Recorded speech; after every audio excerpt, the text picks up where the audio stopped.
Qué cosa más curiosa, ¿verdad? El cloro que usamos en casa o que se usa en las piscinas, los fertilizantes que a lo mejor utilizamos también con los abonos en los jardines, el humo, no solamente nos irritan la boca, la nariz o los ojos, sino que de alguna manera también impactan nuestros pulmones.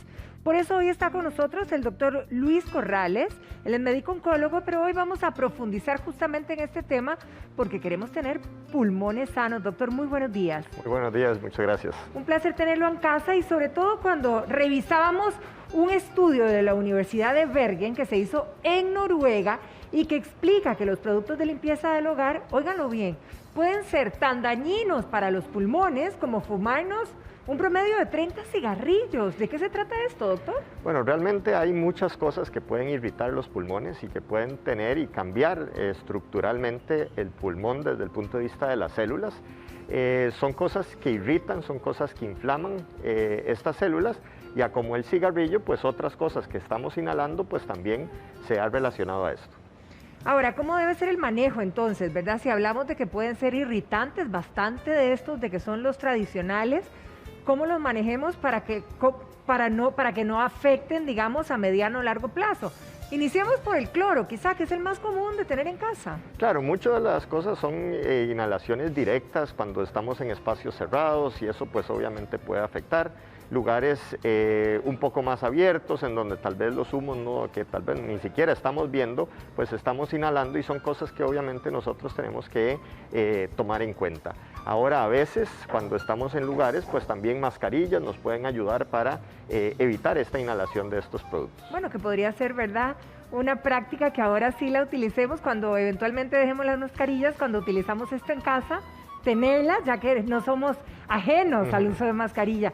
Ahora, doctor, para estar en contexto, quizá, con respecto al cáncer y a los pulmones, ¿verdad? ¿Cuáles son los tipos de cáncer, digamos, o las posibilidades y dónde dónde es que se anidan, ¿verdad?, en nuestros pulmones todas estas sustancias para entender qué es lo que pasa? Bueno, lo que sucede es que cuando uno inhala, esto se va a ir, digamos, baja por lo que es tráquea, los bronquios y después se van a estar a nivel de todos los pulmones. Aquí, a la hora de inhalar, ya sea humo de cigarrillo o ya sea todos estos productos que se han asociado también a cáncer, pues esto cambia o hace cambios a nivel de lo que son las células del pulmón. Y esto aquí puede llevar a provocar mutaciones y desordenar, digámoslo así, estas células y al final empezar a una producción de un tumor, ¿verdad? ¿Cuánto tiempo se quedan esas sustancias? O digamos, ¿de manera natural las erradicamos o es que se quedan ahí? Sí, sabemos que son factores de riesgo, no es que ya definitivamente esto nos va a dar un cáncer de pulmón. Exacto. O un tumor de pulmón, son factores de riesgo que pueden estar asociados. Hay otros componentes también que nos van, digamos, a dar como resultado pues esta formación de un tumor, pero realmente esto llega a nivel de lo que son las vías más chiquititas, a nivel de lo que es las células más pequeñas enfocadas en el pulmón, y esto va a dar pie a estos cambios, ¿verdad? Estos pequeños cambios que pueden ser genéticos, muchas veces los eliminamos con normalidad, pero en algunas otras personas estos cambios quedan, estas células quedan y empiezan a replicarse de una manera anormal y empiezan a formar. Ahora, ¿qué tanto se puede quedar eso? Pues es muy relativo, realmente no tenemos pues definitivamente números al respecto, pero son cosas que definitivamente podemos ver. Analicemos, doctor, el humo. Por ejemplo, el humo del cigarrillo. ¿Qué es lo que pasa en nuestros pulmones? ¿El humo entra, se queda? ¿Cómo afecta? Ok, cuando nosotros inhalamos, bueno, pasa por lo que es tráquea, aquí son la parte de los bronquios principales y estos bronquios se van dividiendo poquito a poco, ¿verdad? Hasta llegar a ser cosas muy, muy chiquititas, ¿ok? Esto llega hasta ese nivel, ¿verdad? Entonces va irritando todo lo que es el árbol respiratorio, ¿verdad?, hasta la parte más distal o más chiquitita que tenemos a nivel pulmonar, ¿verdad? Ahora, ¿qué pasa, por ejemplo, con estos cigarros electrónicos, verdad? Que ahora están muy de moda y que mucha gente dice, ah, no, es que esto es mucho más sano, y vos ves a los jóvenes, sobre todo, que está muy en tendencia. ¿Este humo de este tipo de cigarro electrónico afecta de la misma manera?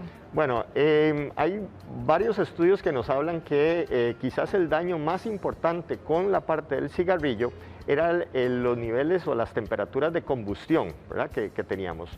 Esto se origina, digamos, estos cigarros electrónicos para bajar esta temperatura y que no sean, digamos, temperaturas de 600, 800 grados que muchas veces llegamos a tener cuando estamos quemando, digamos, lo que es tabaco. Claro. Entonces, esto igual se ha visto que puede tener, la Organización Mundial de la Salud todavía lo tiene dentro de los productos que pueden ser potencialmente cancerígenos. Igualmente es algo nuevo, tenemos que ver también el tiempo, qué es lo que va a ir pasando, porque recordemos que el hecho de tener un antecedente fumado, donde más empezamos a ver este aumento de cáncer son 20 años después de haber... claro, entonces, claro. Realmente estos cigarrillos son nuevos, sí todavía está dentro de lo que es la lista de elementos potencialmente cancerígenos, entonces todavía hay que tener mucho respeto al respecto. Vámonos con otro tipo de humo, por ejemplo, el humo que botan los carros, los camiones, algunos que digo, parece que no hubieran pasado ninguna prueba porque están contaminando, ¿verdad? Y uno dice, ¿esto qué tanto puede impactar si yo estoy recibiendo esto constantemente? Claro, estos son también elementos o factores de riesgo que se han asociados a lo que es el cáncer de pulmón. La inhalación de hidrocarburos, por ejemplo, esto está bien establecido. Hay otras causas también, pero esto definitivamente es uno de los factores de riesgo, ¿verdad?, para poder formar un cáncer de pulmón. ¿Qué pasa, por ejemplo, en las gasolineras, verdad? Que el olor es bastante fuerte. Digo, uno va, echa gasolina, no dura ni 10 minutos. Pero ¿qué pasa con la gente que trabaja ahí, por ejemplo? Claro, son factores de riesgo, son exposiciones que están de una manera constante, de una manera a largo plazo, pues eso obviamente puede generar este tipo de problemas, este tipo de trastornos, y esto a la vez son factores, como le digo, factores de riesgo. No es que esto definitivamente todos los trabajadores ahí van a llegar a formar un cáncer de pulmón, pero son factores de riesgo que pueden estar influenciados por otros factores y a la vez pues van a dar esta formación de un tumor. Ahora, doctor, ¿qué pasa con aquellos incendios que hemos visto muchísimos en el país en esta época, verdad, seca, y que se corren por metros, de lotes, de vecindarios y que afectan a muchos vecindarios? Y bueno, pongámonos en la posición de que a lo mejor, a mí me ha pasado que a 200 metros de la casa hacen una quema de un lote, ¿verdad? Y toda esa cosa, eso negrito, ¿verdad? Se mete totalmente a la casa. Digamos, ¿esto cómo me impacta? ¿Siendo una persona sana o siendo una persona que tengo ya algún tipo de problema respiratorio? Claro, no, definitivamente lo que es combustión de leña o pastizales que a veces pues tenemos, va a generar una inflamación a nivel de todas las vías respiratorias, y eso es algo que pacientes con asma, pacientes con EPOC, por ejemplo, obviamente se van a afectar. Ahora, sabemos también que, por ejemplo, combustión de leña a largo tiempo también puede ser un factor de riesgo para desarrollar cáncer de pulmón. Inclusive sabemos de estudios a nivel de Latinoamérica pues que estos tumores que se forman por la combustión de humo o por la inhalación de humo de leña pueden ser diferentes, ¿verdad?, incluso a muchos de los tumores que son diagnosticados en países donde no se da mucho esta práctica. Sí, claro. Ahora, doctor, ¿hay señales que el pulmón arroja cuando empieza a enfermarse o es diferente? Claro, digamos, cuando tenemos un tumor que está formándose a nivel del pulmón, pues vamos a tener problemas, digamos, depende de la localización. Es muy diferente si yo tengo un tumor que está aquí muy cerquita de un bronco principal en donde me está comprometiendo todo el pulmón, a un tumor que yo lo tengo aquí, en donde realmente no voy a tener tantos síntomas. Los síntomas mucho va a depender de la velocidad de crecimiento del tumor, van a depender de la localización del tumor, van a depender del tipo de tumor de pulmón que estoy teniendo. ¿Pueden haber tumores benignos en el pulmón o solo malignos? Sí, no, pueden haber tumores benignos también. Claro. Ahora, doctor, generalmente cuando pensamos en el pulmón, hemos tendido a pensar en gente fumadora, ¿correcto? Sobre todo, bueno, ahora creo que hay menos gente que fuma, ojalá fuera así, pero lo cierto es que también cáncer de pulmón le da a mucha gente que no fuma y uno todavía a estas alturas se sorprende. Exactamente. Actualmente sabemos que hay diferentes tipos de cáncer de pulmón. Hay algunos que son casi exclusivos de fumadores. Hay otros que no necesariamente. De hecho, el adenocarcinoma de pulmón, que es el tumor que se considera más frecuente, tenemos un porcentaje grande de pacientes no fumadores. Aquí hemos hecho algunos estudios donde alrededor del 35-40% de pacientes que son diagnosticados con un adenocarcinoma de pulmón no tienen un antecedente de fumado.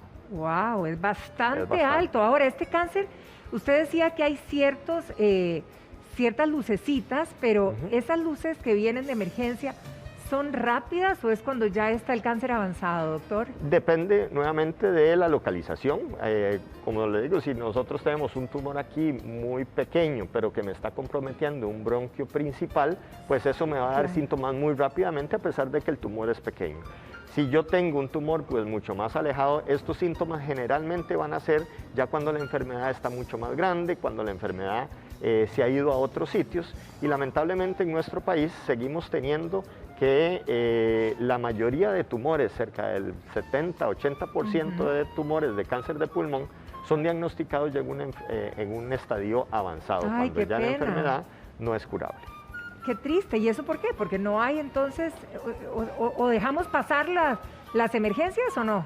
Mucho es eso, a veces hay gente que no consulta, puede pasar de muchos meses con una tos que no se le quita, con una falta de aire que no se le quita. No lo relacionamos. Exactamente. Doctor, usted hablaba de un 35% de no fumadores con cáncer de pulmón. Esta incidencia es altísima. ¿Por qué? Realmente sabemos que este tipo de, recordar que es un tipo de cáncer de pulmón que es el más frecuente, es el adenocarcinoma de pulmón. Alrededor de un 35% no tienen un antecedente fumado. Ahora, sabemos que hay otros factores de riesgo que que se consideran parte de lo que puede ocurrir, digamos, y formar un tumor. Entonces son cosas que nosotros pues tenemos que tomar en cuenta.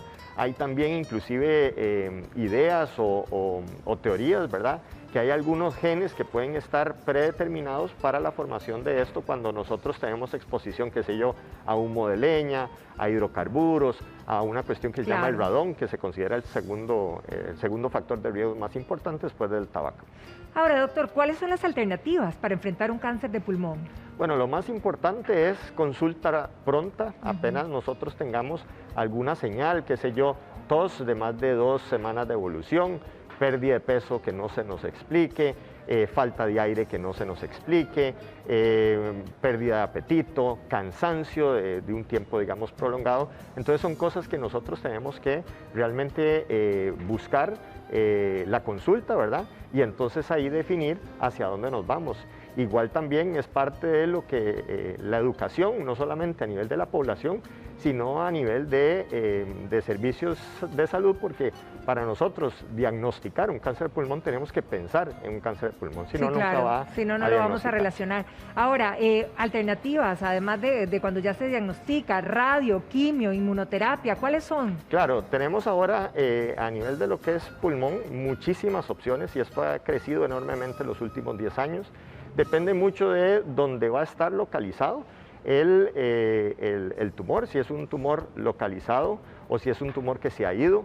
Nosotros tenemos opciones de quimioterapia, nosotros tenemos opciones de valorar el tipo de tumor desde un punto de vista molecular, porque sabemos ya que un grupo importante de tumores, cerca del 40%, tienen una mutación que tiene un blanco terapéutico, es decir, que tenemos una medicina que va a ir en contra de este blanco y entonces vamos a tener muy buenos resultados porque vamos a ir a la raíz del problema. Y ahí es donde usa la inmunoterapia. La inmunoterapia es por otro lado, es otro tipo de opción, digamos, de tratamiento para lo que es cáncer de pulmón. Entonces, en realidad hemos aumentado un montón, tenemos aquí en Costa Rica todas estas opciones y realmente pues es buscar y identificar cómo vamos nosotros a tratar de la mejor manera este tumor, y esto es identificando que son tumores diferentes, molecularmente son diferentes, hay que hacer a veces estudios del tumor en sí y esto es algo importante que tenemos que... Por eso siempre estar con nuestros chequeos, revisándonos y no subestimar ningún síntoma. Doctor, muchísimas gracias. No, con mucho gusto. Que pase un feliz fin de semana. Igualmente. Estamos jueves, ¿verdad? Me estoy adelantando al viernes, creo que sí. Sí.